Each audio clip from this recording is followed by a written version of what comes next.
Alright, and then the after-tax flow, owning versus renting. We're going to take the cost of renting and then subtract the cost of owning. Drag that across. Should calculate it. And then we're going to do our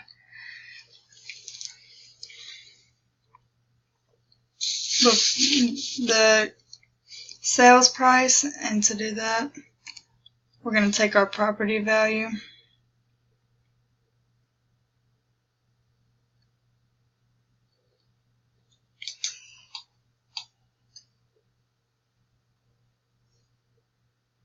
and then just drag that across, and the selling cost, we'll take the sales price and multiply that by the selling expenses, which is given to us.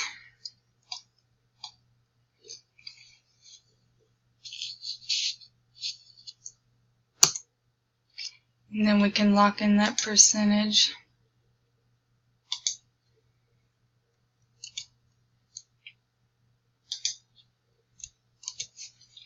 And drag that across for it to calculate it for us. For the mortgage balance, we'll take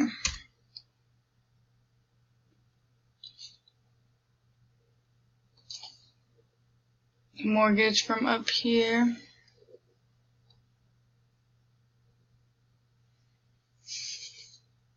or it'll be the balance.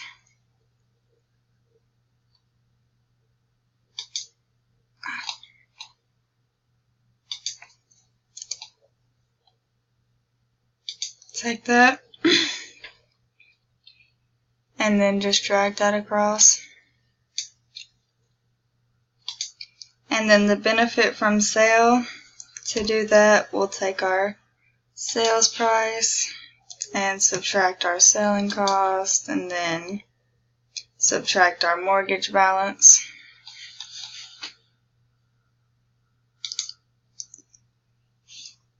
Click enter, and then we can just drag that across for the years. That's the benefit. Bring down our sales price.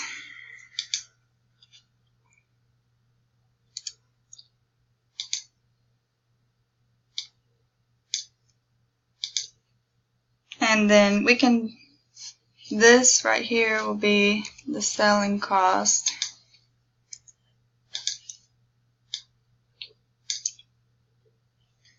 And then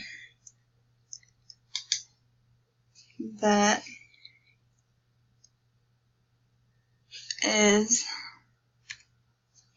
the purchase price for all of them.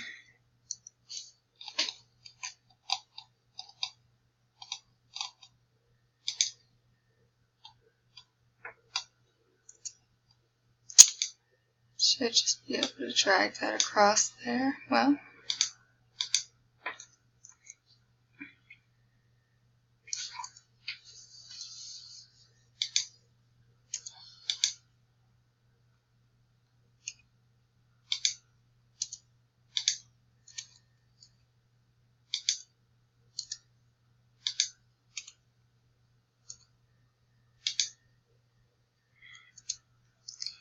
the gains on sale, we can do that by doing the sales price and then subtracting, doing the sales price and then subtracting the less than selling cost, and then subtracting this purchase price here.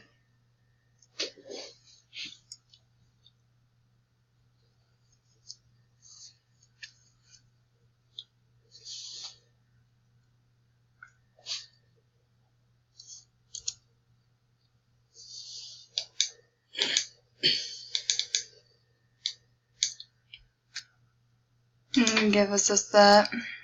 We can go ahead and drag that across.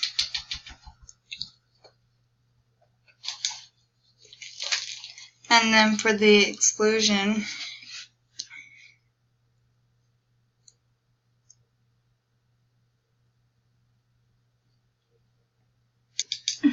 we'll exclude these 3 years here because we aren't actually making any money.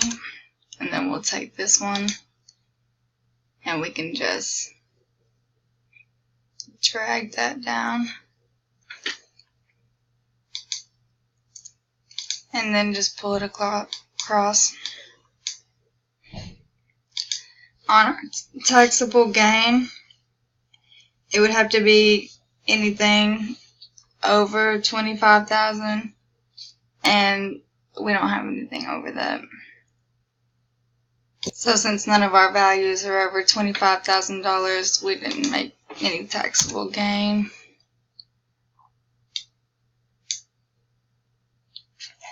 So that would make our tax all equal to 0. For our after-tax cash flow, we'll take the benefit from sale,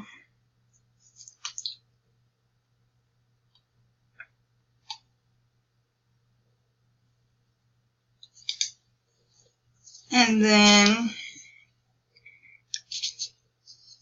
we'll subtract our tax. And we'll just drag that across. And then for our final, the cash to savings, we will first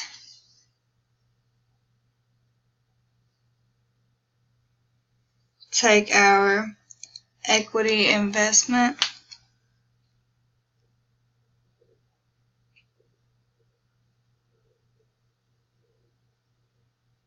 of $50,000.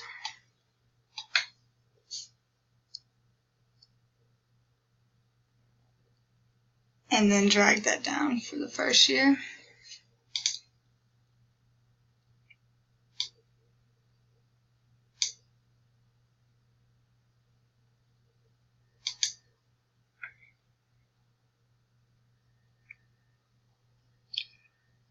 And then okay, I forgot to lock that in.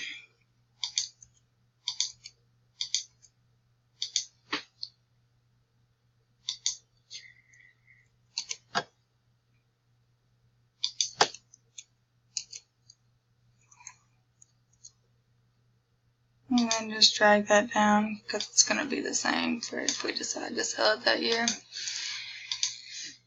If we decide to sell it.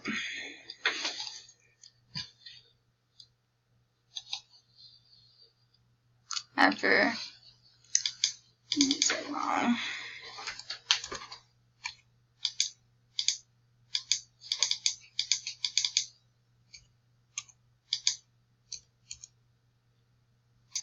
For our first year, that's going to be equal to the after-tax cash flow of year 2. Or no, the after-tax cash flow of year 1 plus the after-tax cash flow of owning versus renting. And then for here, we're going to go ahead and put the after-tax flow. And then just drag that down. I forgot to lock it in again.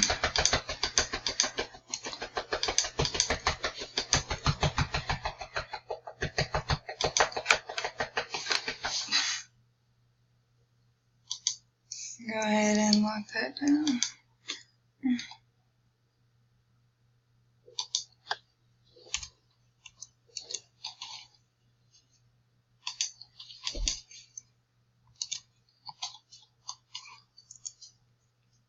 And then just drag that down.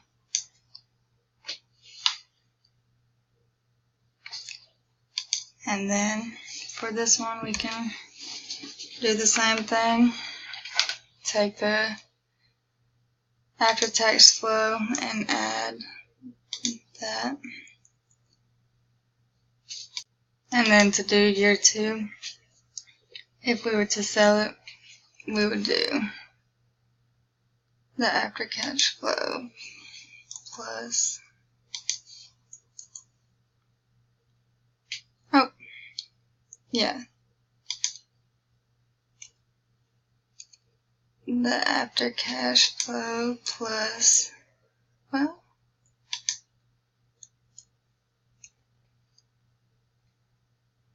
of year 2 plus the after-cash flow of owning and renting of year 2. And then we'll do the owning and renting. Go ahead and lock that in.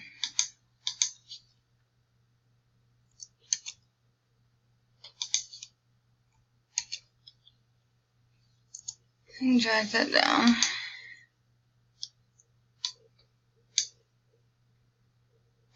And if we were to sell in year 3, we would take the after-tax flow of year 3 and add that to that. And then take just the after-tax flow of owning versus renting, lock that in.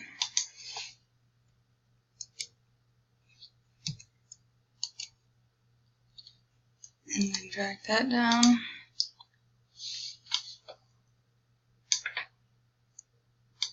And if we were to sell in year 4,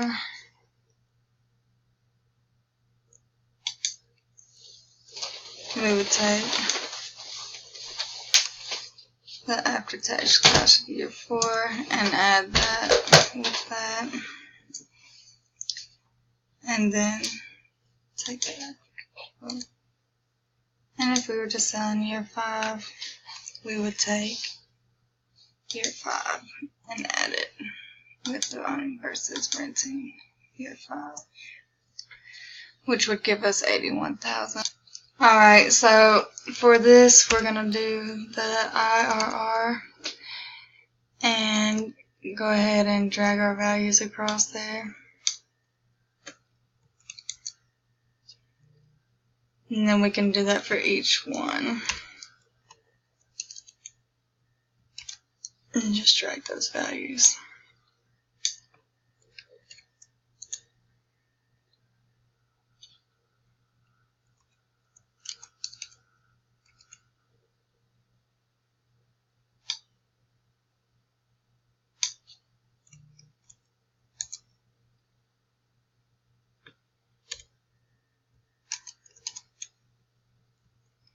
Just do that all the way.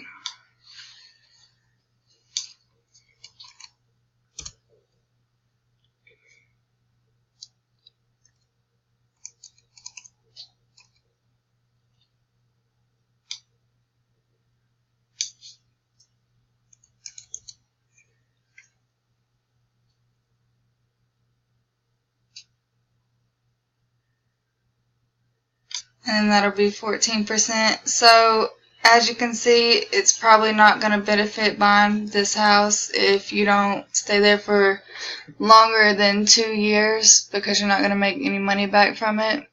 So it's probably better to rent the first 2 years if you're only staying there for 1 or 2 years, but if you're planning on staying there for at least 3, it would probably be good to buy it. Alright, that's it.